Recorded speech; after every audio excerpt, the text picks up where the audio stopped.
Hi, this is Jake at Canadian Cutting Edge, and today we're taking a look at a folder by Schrade. This is the SCH305, new for 2017. Schrade was kind enough to send this to me to review, and I've had it now for close to a month, and I've carried it a fair bit. I've enjoyed it, and I think it's time to do a full review on this guy. So if you're interested in a nice new model by Schrade, stick around. All right, as I mentioned, I've had this knife for a while. I've played with it, I've used it, I've carried it in my pocket, I've EDC'd it, I've cut all kinds of stuff with it. This is a knife that, I'll start off by saying that I really like it, although it does have a few negatives to it, and we're going to cover what I like and what I don't like about this knife, and hopefully that will help you decide if you want to get one of these for yourself. This knife is, as I said at the beginning, known as the SCH305 Ultra Glide, and that's because they've got a bearing system in here. I'm not sure if this is the first bearings for a Schrade folder or not, but it's in there, and that's a feature that is the main thing that they're trying to convey about this knife, and I like it a lot. It's very functional. They're going to get better at making their bearings over time, but this one is pretty good. Not a problem at all. It's not the super smoothest right out of the box. A little bit of use, it wears in pretty quickly and becomes a nice and smooth action on this knife. Let's talk about the details. What do we got? We got a full flat grind on 9CR18 MOV. We've got a stainless steel handle with G10 inserts with nice traction on them on both sides.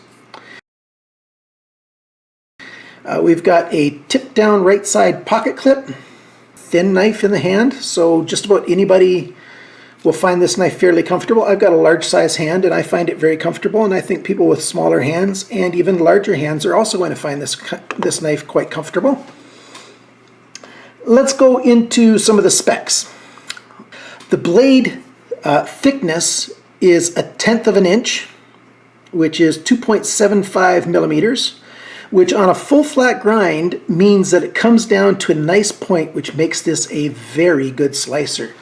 I know there's a common theme these days. A lot of knife companies are putting in 3.5, 4 millimeter, even thicker blade stock on their folding blades, and then they expect them to be good slicers. And if they're just too thick and they don't have enough depth from the spine to the cutting edge, they end up being too thick and they don't slice very well. This guy's pretty good. The final grind, the thickness of the blade behind the final grind right there is not bad either. It's 0.025 inches, 0.65 millimeters. That helps it to be a good slicer. Cuts quite well. I've done all kinds of EDCing with it, and everything that I've put in its path, it cuts through no problem at all. The cutting edge, and here's where something seems kind of strange about this knife. The actual cutting edge is 3 inches. 8 centimeters. It looks like there's a whole lot more, but that's because the cutting edge ends right there. You can see this line sort of right there. That's where the blade starts going thicker to get up to the full thickness of the blade at the ricasso here. A long transition zone right there to get to the full thickness. The blade is flat right there, so not sharp at all. So the sharpness starts here and moves forward, and from here to the tip, 3 inches, 8 centimeters. The handle length is 4 3/4 of an inch, which is 12.1 centimeters. The handle thickness is 0.4 of an inch, 1 centimeter. The open length of this guy is 8 1/4 inch, which is 21 centimeters.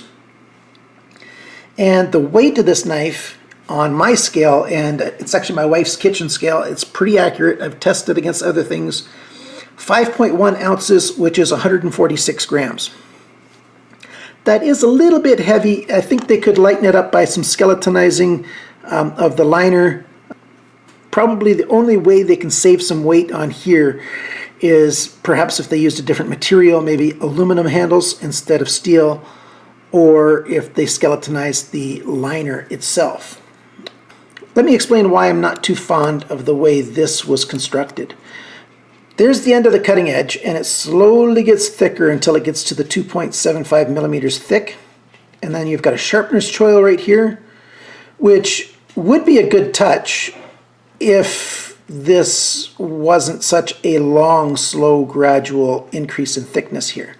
If we take a look at this side, and you'll see some good close-ups of this yet, as it gets thicker, it's just flat there.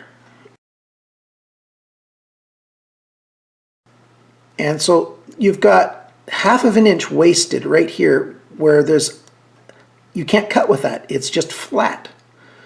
You can easily put your hand up here and hold it like this. It's not a sneak up choil, so it's just a flat piece of steel. So you can do this safely all you want. So what would I have liked on here? I would have liked either a sneak up choil here, like cut this, round it out so you can put your finger in there nice and safely, do a lot of nice close-up work, or if they would have done what this knife does.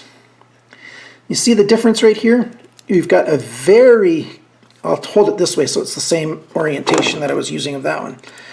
If you see the difference between these two knives, here we've got a long, slow, gradual increase in size, increase in thickness.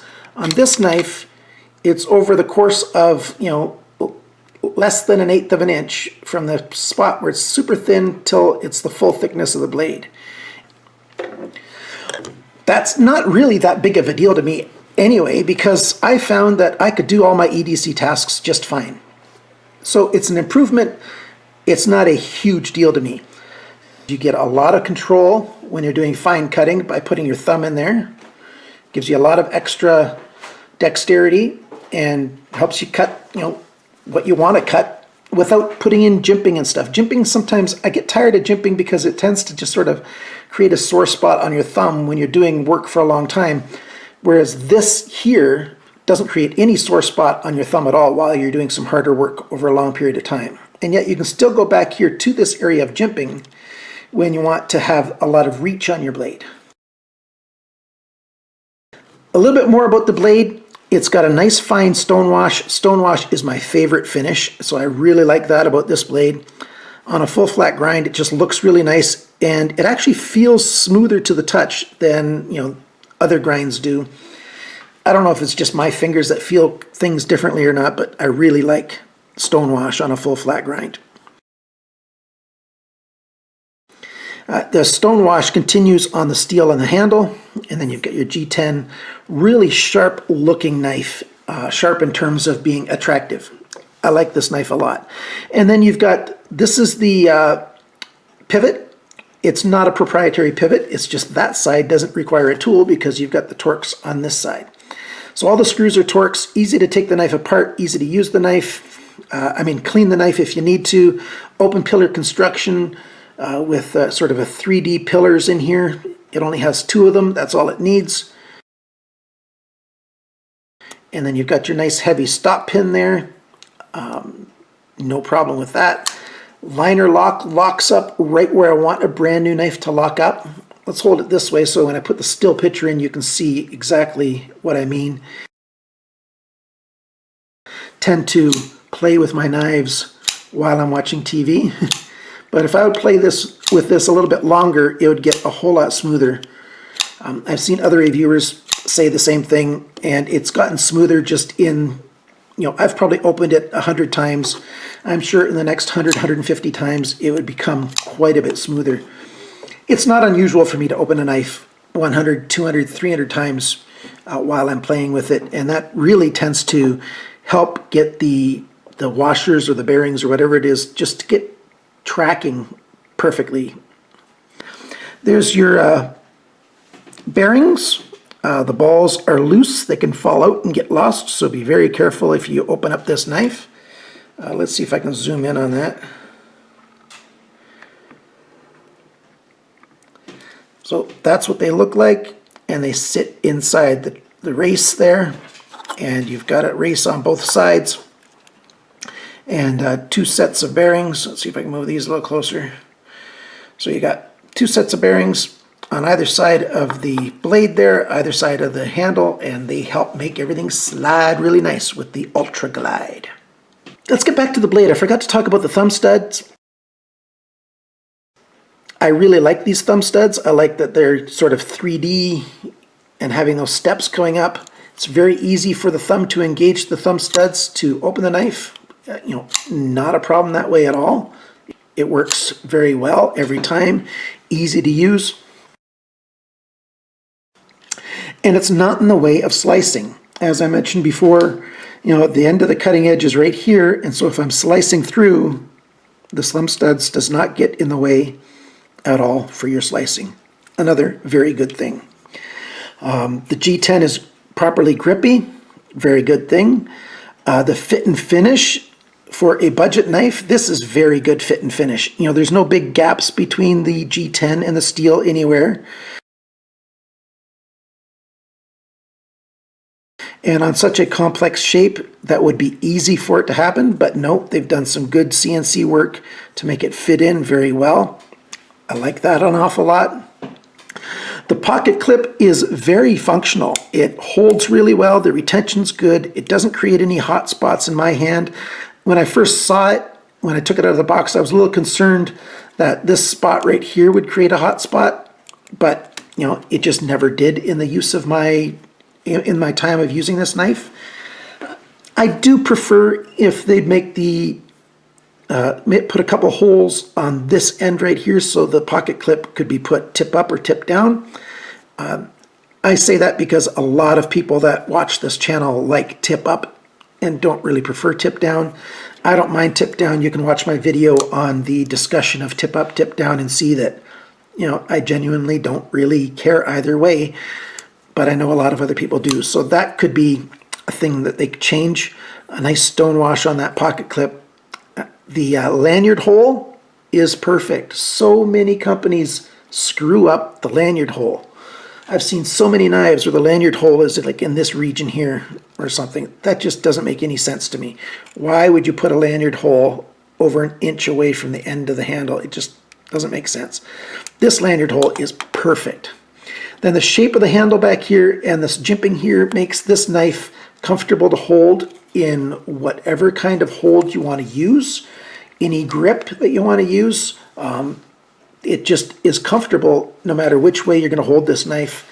That's a big plus. I hate it when I've got a knife that I can only hold in this one orientation, the basic grip, and everything else is uncomfortable.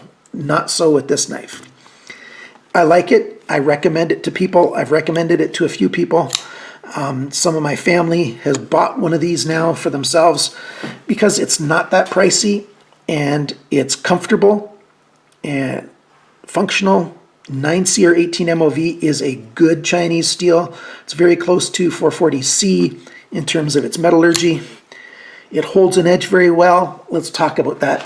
Well, let's demonstrate that.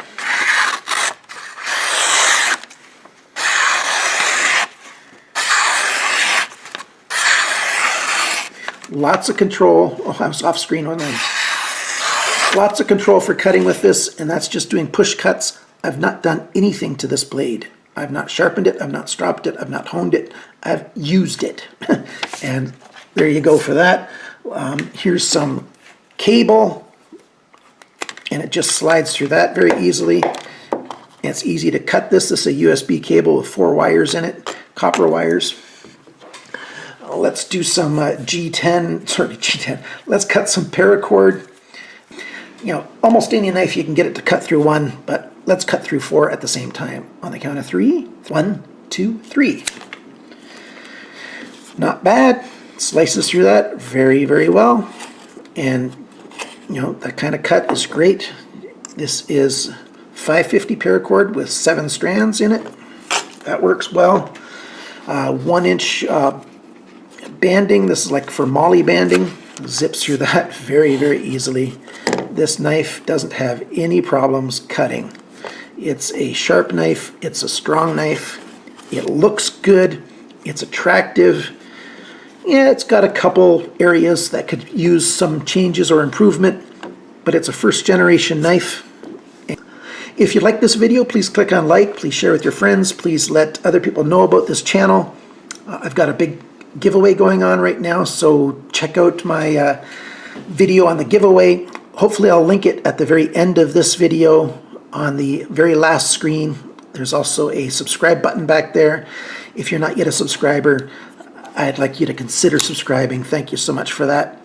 And remember to always cut towards your chum and not your thumb.